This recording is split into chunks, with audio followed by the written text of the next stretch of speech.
Ang work vlog na inyo pong mapapanood ay hindi nabuo ng isang araw lamang. Ang mga clips ay kuha sa magkakaibang araw sa buong buwan ng Marso 2026. Ito ay pinagsama-sama upang makabuo ng isang long-form video para magbigay ng saya at impormasyon ng buhay OFW dito sa Dubai.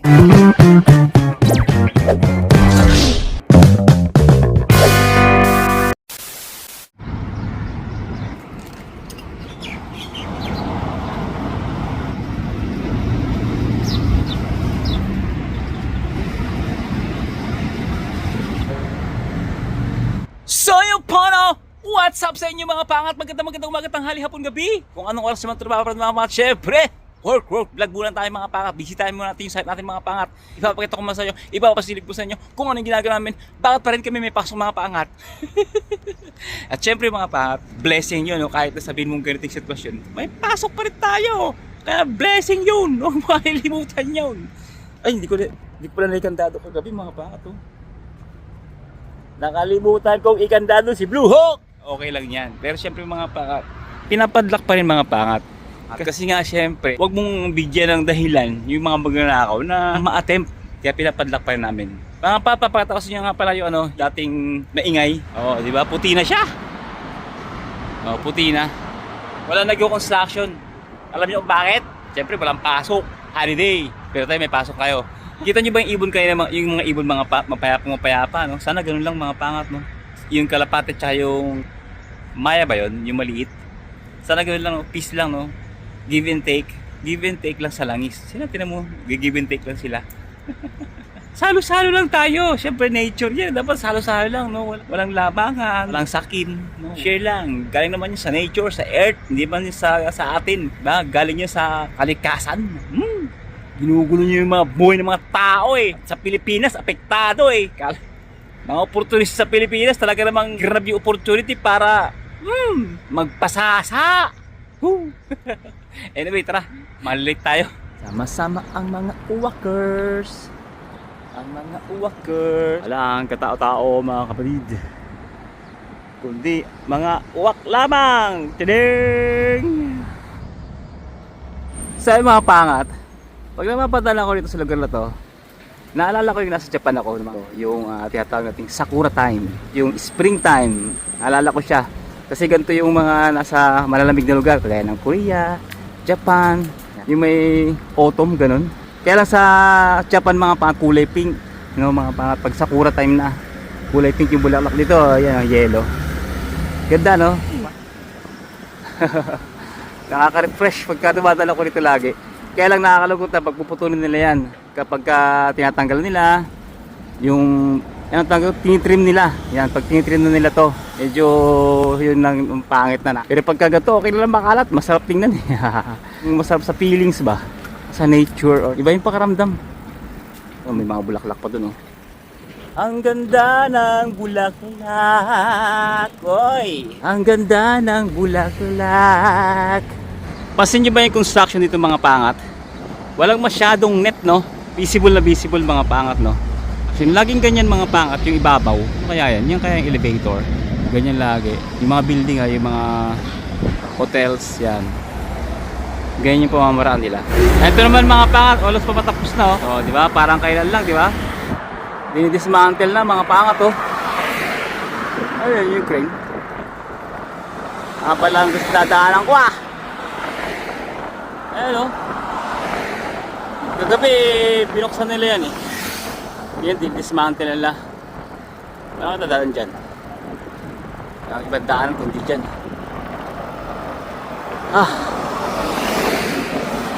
Ito rin mga pangat, patapos na, oh. Parang kailan lang. Nakikita nyo mga pangat, oh. Pag yan, tumaas. Hindi natin makikita yung Ferris wheel na yun, oh. Oh, nakikita nyo may mga crane. So pag nagtaasan yung mga crane na yan, maging building yan, wala na. Matakpan na yung Ferris wheel magmula dito. Tapos tahimik na tahimik mapangat yung dagat, no? Yung mga yate, oh. Nakapahinga. Mga nakapahinga sila lahat. Oh, di ba? Pero mga pangat, meron pa rin namang mga nagbi-beach. Ayan, di ba? Oh, may mga nagbi-beach pa rin naman mga pangat. Oh, may mga naka-sunbathing pa. Di ba? Mayroon pa rin naman mga namamasyal. Pero pagdating sa yate, wala. Dati gantong oras mga pangat, ang dami nang nag-yate diyan, mga lalabas, papasok, no? Ngayon wala oh. Tapos mga nakatambay diyan. Ngayon tahimik na tahimik sila. So ngayon mga pangat, ang sitwasyon.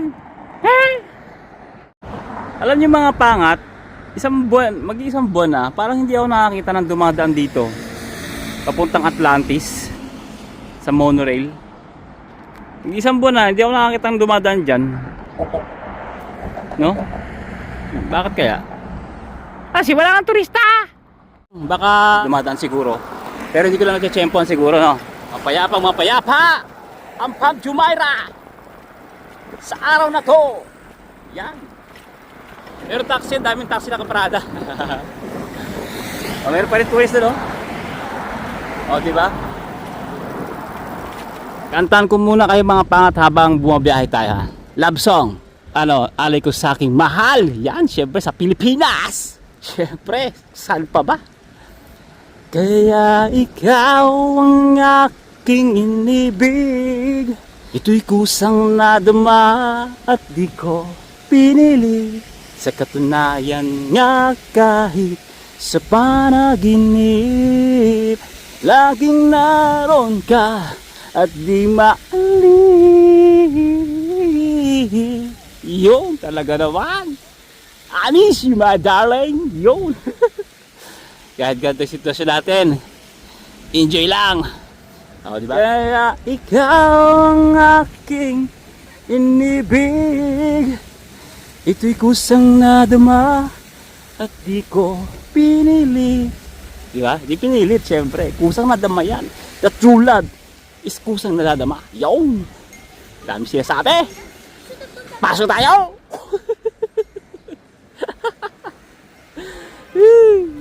Yun, karating natin mga pat. Madilim pa rin, no? May papatakos yun. Boom! Malupit, oh. Wow! Pero hindi yan mga ano, hindi yan mga tourist, mga taga dito lang rin yan kasi naka ano nga ata itong hotel namin parang naka-discount ba? Parang gano'n, hindi ko alam kung 50% or 70%. Tapos mga pangat, ito pa yung malupit. Oh, ganda oh. Ganda no? Oh. Kumikinang-kinang show. Pero mga pangat, ano, kalaw alikabok eh oh. May alikabok nga pala talaga. No? Rolls Royce lang naman yan, tapos magkaiba yung kulay. Galing, no? Kaya muna tayo. Nakakrocs pa tayo eh. Ayan, no? Uy. Karating lang, di ba? So yung mga pangat, wala na, oh. Malinis na yung kitchen. Di ba? Wala na katao-tao. Dati, masigla dito eh. Yan, masarado. Tapos yung pastry, sarado rin. Pastry, oh, sarado. Yeah.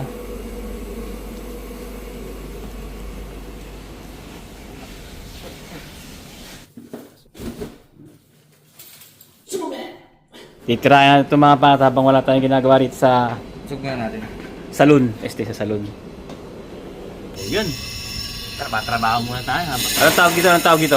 Chiller pa rin. Under counter chiller. Dogger type naman. So ngayon ginagawa namin mga pangat. Nilinis niya. Pina-check yung pressure. Hindi pa yung ano yan. Hindi pa to yung pressure niya. So pag lumamig na doon natin makikita. Yun. Ito na tayo sa blue. Low side. Low side. So ito yung low side, no? Low side. Yung maingay na yan, ayan, yellow. Yellow. So nasa low side. Low side. Pag high side, pula. Ano ba seryoso? So much tension. Anong temperature na yan? 16. Roba yan. Chiller, nasa 3 lang yan. 3 dapat. Pwede ka ng 0 din. Chiller lang. 3 lang talaga. 3, 4. Pwede sa ano mo, set mo. Halimbawa mag-set ka. Ang set ko lang 3.0 eh. Oh, 3.0. Ibig sabihin, positive 3 lang yan. Dapat mamamatay siya sa ganyan. Mag-vlog tayo. Ingin ng mga to eh. Dapat mamamatay siya sa ganitong temperature. Sa 3. Cut off. O yan talaga yung pinaka-standard. Standard yan. 3 lang talaga. Pag chiller mga ganito, okay, 3. Ito, gaya nito, 3 lang, no? No? Pwede mo naman siyang gawing negative. Depende sa ano, controller. Set natin ha. Kung hanggang saan ang sagad mo. Negative na yan. Oh, yan. Ibig sabihin, kaya niya mag-negative Sino to? itong machine na to. Ayun. Hanggang ano lang siya, negative 2. Negative 2. Yan. So ngayon, Positive 3. positive 3 lang tayo. Oo. Yan. Kailangan mamamatay siya ng 3. So matagal pa yan, no? Ano pa, 15 pa lang eh. Positive 15. Okay. Sa hygiene kasi, hindi usunod si hygiene. Oo. Dapat, yung papasok mo sa chiller, kailangan malambot lang. Kahit prutas hindi naka-frozen dapat, di ba? Chill lang yun. Oo. Yung mga pinaprosen, Mga karne lang, no? karne. So yun mga pangat, habang walang divisi yung kitchen, pero may isang chef ko. Kaya ano lang yan, drama lang siya dyan. Ano muna kami, prepare muna. Siyempre may kitchen technician talaga sama. Buti na lang, di ba? Ang kinagaga na lang sa electrical advantage mo, pwede ka mag-convert ibang controller. Pwede mo siya, kumbaga, wiringan sa sarili mo. Oo. Basta may controller ka na ganito. Tapos, para masave mo to, hindi siya direct. Kaya ito, naka-direct eh. Pag saksak mo, agad eh. Oo. Pag may switch kasi, dadaan mo na sa switch. Switch. Ito, automatic, kahit i-on i-off mo, naka-under na. Ay pag saksak mo, Oh, gumagana oh. agad. Kailangan hindi ganun. Dapat, magbabase ka pa rin din sa switch off. Oo. Ay, ito sira. Oh, rocker switch. Sira yan. Ay, dapat yan ang palitan, no? Meron ka ba nga ito? Wala tayong ganito eh. So, hindi pwedeng gamitin yung heat gun yan para matulong kagad yung mga yelo. Pwede naman siyang gamitin. Oh. Yung mga technician talaga na may ganun mga paggamit eh. Pag Mabilisan. Pero, hindi safety. Wow, well yun. Hindi safety. Bakit? Mayroong mga... Kunwari, may leak yung evaporator. Tapos nag-heat gun ka, hindi. Tapos flammable pa yung gas. gas. Explode na yun eh. Ayun, yun yung magiging problema. Okay na mga leak. Yun. Kahit nakapatay yun, tuloy-tuloy pa rin Yung leak. May leak eh, no? Oo. Kasi So- evaporator yung tatamaan mo eh. Mm. Tapos meron naman yung klase na tubig na hot water. So, yun safety yun. Oh, safety yun. Ano ba yung ginagamit natin? Pang pressure washer. Oo. Pressure washer na mainit. Hot water. Mas maganda, no? Pag walang hot water, eh naman yung cold water. Basta matunaw mo lang yung Bakit nga pala siya nag-yelo? ice build up. Ito kasi dapat may heater, di ba? Ito may heater yan. Oo. Ito heater yan eh. Oo. Nag-defrost dapat, no? Kailangan dyan, gumagana yung heater. Ayun. So, Gumagana nga yung pero gumagana controller. siya, hindi na gumagana yung heater. Ibig sabihin, i-lose connection na yung ano yan. O kaya putol na yung coil. ng Baka heater. tinanggal. Saka yung heater niyan? Nakatuktok lang sa evaporator. Ay, ito yung kunwari, evaporator. Oo. Yung heater niya, nakasuktok lang dito sa gilid. Kasi may butas yan eh. Hmm. Nakasuktok yan doon. Tapos iinit yun. Iinit yun. Para tunawin yung yelo. Oo. Ah. May case naman, pag nag-defrost, patay lahat ng system. Tapos pan lang yung gumagana. Naka-shutdown siya, no? Ano lang temperature niya? 13 na yan. 13 na, bumaba na siya. Oh. Halimbawa, overcharge. Magre-release ka ng gas. Ito yung ano mo, out na. So, pag magre-release ka, yung kulay blue, di ba? Low side yan. Release mo lang siya, konti. Yan. Kailangan, may lalabas dyan. Yan. So, anong purpose nun? Overcharge. Kung tawagin. Ito. Pag nakikita mong lumakas na Halimbawa mataas. lang naman, pag overcharge, ilang yan, 10, 11, 12, 13, 14. Yan. 15 siya. 15 Dito pesos. tayo sa labas pumunta. Yung sa labas magpupunta. Hindi sa loob na bumibilang. Hindi na yan dyan. Kasi may dalawang bilang yan eh. Yan, eh. Parang 10. 10 na yung bilang. 20, 30, gano'n. Parang gano'n. Kasi Pag ito sa naman, loob kasi tumaas na siya eh. No? yan, 10. Bibilang ka naman ng 11, 12, 13, 14. Naka 16 na nga ito eh. So nag-release ka niyan. Nag-release tayo yan. Pero hindi mo naman kinagahan yan, di ba? Hindi. Nagkakaroon lang ng ganyan na pressure. Pag may ice build up pa yung loob, kailangan matunaw mo lahat yun. Oo. Kasi naano pa yung period dun, naka-stack. Makikita mo rin dito, habang nagbabawas ka dyan, kailangan bumilis din yung baba niya. Tingnan mo. Kaya, ulag 11 ah. 11. Nga, baba ka. Yan. Nag-10.9 ah. Di ba? Bilis. Nag-10.9. Ganun lang senaryo niya. Ay sa low side, kahit tanggalin mo yung gawa ito, kung tapos ka na, tatanggalin mo to, mahina lang yung pressure. Habang gumagana, di ba? Oo. Ayan. Safety yun. Pag high pressure kasi, malakas yun. Habang tinatanggal mo to, sirit Gumagana. yun. Kailangan mabilis yung kamay mo. Ibig sabihin dyan, okay lang na dahan-dahan. Pag low pressure. Siya nga pala mga pangat, siya nga pala si Jerome, ang kitchen technician dito sa Dubai. Pagka chiller, anong Refrigerant 134A. 134A na makikita yan, makikita. 134A. Pag mga chiller na ganito. At ano, yung mga ganyan, Kailangan, puro kaya 290 yan. 290. Yan. Yan, repeat yan, 290. 290, ibig sabihin, ano siya, freezer. Yung ano lang dito, flammable. Danger pala yan. Danger yan. Kailangan ko nagpapasingaw ka niyan. Ang ibig niya sabihin mga pat, pag nagpasingaw ka ng harmful o flammable na gas, kinakailangan nakalublob daw sa tubig. Tingnan natin yung ice machine doon, puro yun. Ice machine, sa Pilipinas meron ito eh. MF46, ibig sabihin, MF46, ito yung model niya. MF46. Oh. Meron na ngayon, MF46 X-Safe, ibig sabihin, nakaka-detect siya ng virus, gano'n. Oh? Oo, sabihin mo. May ganun? May gano'n. Sa Pilipinas meron doon. Ba ayos ah. F mong madumi. MF MF46 X-Safe. X-Safe. Ah, may X-Safe siya. Ano yun, parang may ultra light. Ah, sa loob. Sa loob. Ah, Tapos, makikita mo siya sa likod. Puro A. andyan. Oh. Refrigerant siya. Puro A, yan. Yan, yan. Oo, yan. Palit mo tayong TV mga pangat. Yung basag oh. Diba? Kaya yung papalitan natin mga pangat basag. Dito mga pa sa buong floor na to, 9th floor, 10th floor, 7th floor, 6th floor. Yan yung mga walang guests. So yun. Kahit pa paano may mga guests pa na gaya nun. Russian. Narinig naman yung boys kanina mga pat nagsasalita no. Still nandito pa rin kami mga engineering no. Kung tutusin mga pat yung aming numbers o yung bilang ng engineering kami mga pat 5. Electrician ako, carpenter or civil, African na kasama natin, HVAC, yan si Mazarul, plumber, yun si Sinabi, mga pangat. Tapos yung bago ang kasama natin Pilipino, no, nasa Jerome, yung kitchen technician. So sakto lang kami mga pangat, di ba? Dati kasi si Ricky yung kasama natin, nag-resign ng mga pangat, no. Mechanical naman yon. So imbis na mechanical yung kunin, kitchen technician yung kinuha. So sakto lang talaga yung numbers namin mga pangat. Malakas o mahina yung economy. So, sakto lang yung aming bilang. At nakabakasyon pa ngayon, sinabi yung plumber. Bago pa mag-war mga pangat, nag-vacation na siya for 2 months kasi nga magpapakasal siya. Humihingi nga siya ng extend mga pangat pero hindi siya pinagbigyan. Kasi maraming gagawin mga pangat yung plumbing. So anyway, dami ko sinabi. Ito, papakita ko sa inyo mga pangat yung improvement nung nung ginagawang building sa harapan nito mga pangat ng aming hotel. No? Yan ang mga pangat oh. Ayan oh. Anong pangalan yan? Como, ayan yung itsura pala niyan mga pangat no, pag natapos. Sobrang taas pala, no? Yan, matakpan niya yung yung Bullseye Arab, di ba? Dito lang sa Paul Bilmira mga pangat ha. Yan. Tapos ito rin haharang dito sa amin, no? Di ba? Anong building naman yan? Olia. Nakil siya, no, mga pangat, no? So yan yung project na yan. Dito sa kabila, mayroon din. Inuumpisahan pa lang.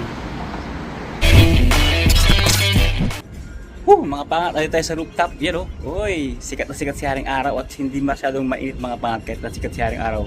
At syempre may ginagawa tayo kasi madalas mga pangat is may lagyan lang natin ng ganito, yung maliit.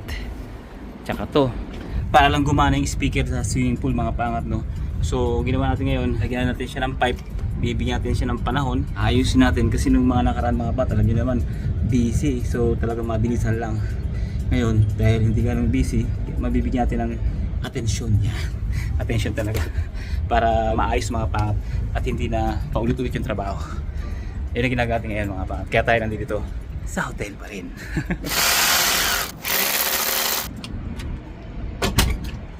So yun ang mga pangat nalubog na natin.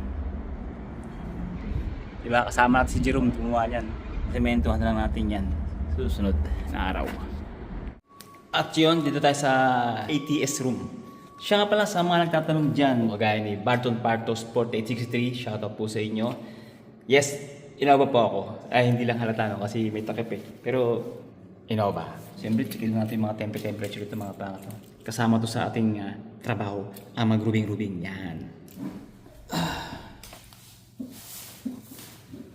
Pagod ako. Sagot mo na tayo ang tanong mga pangat. Kagaya ang tanong ni Creed 258. Yan. Kuya, kahit ba walang experience about sa electrician, makakapasok sa Innova? Pero 5 years na ako sa UAE. Kung makakapasok ka ba sa Innova as a electrical technician or electrician kung wala kang experience, ang sagot is big no. Lalo na kung dito kayo sa UAE mag-a-apply. Sobrang hirap mga makapasok kapag wala kayong experience. pagdating sa interview, kasi depende kung sino yung mag-interview sa iyo at saka sa exam ng mga pangat. So kung wala kang experience at hindi ka talaga electrician, mahirapan ka makapasa sa interview kahit saan namang larangan, no? Kahit anong klaseng trabaho, pag wala kang experience, pagdating sa interview, mahirap. For example, sa housekeeping, pag tinanong ka about sa chemical ng mga panglinis, wala na. Di ba? Tapos na agad yung interview. Dapat talaga may experience tayo. Depende, no? Ito depende. Kung ang company is allow na walang experience, no need experience, diba? No need educational background, yung mga ganong klaseng company pwede. Pero sa company ng mga pangat should be a Gulf country man or sa bansa man natin, basta may experience ka, pasok ka sa Innova as long as na mapasa mo yung exam and interview. Yan. So yung mga pangat, uwi na tayo at syempre nakasimprint tayo kahit na gabi, kahit na madilim. Syempre yung mga pat mahangin kasi kaya kailangan natin mag-shade yung shade natin yung transparent na sira Ayun, antin natin yung gwardiya mga pangat para syempre yung ating access card sa soli natin. At yung mga pangat, syempre ang ganito ng vlog to. Maraming salamat sa panood at syempre sa pagsama sa akin. Sa work vlog natin ngayon, buwan mga pangat. Syempre don't forget to like, share, subscribe bago pa lang. Team positive lang, good vibes. Sa lahat ng pagsubok at tagumpay, to God be the glory. At sa mga gusto mag-apply sa Dubai, tuloy lang mga pangat sa pangarap. Let's go! Bye-bye! Ginawa natin yun. Dun po. Kita niyan. Hindi ko na binlag.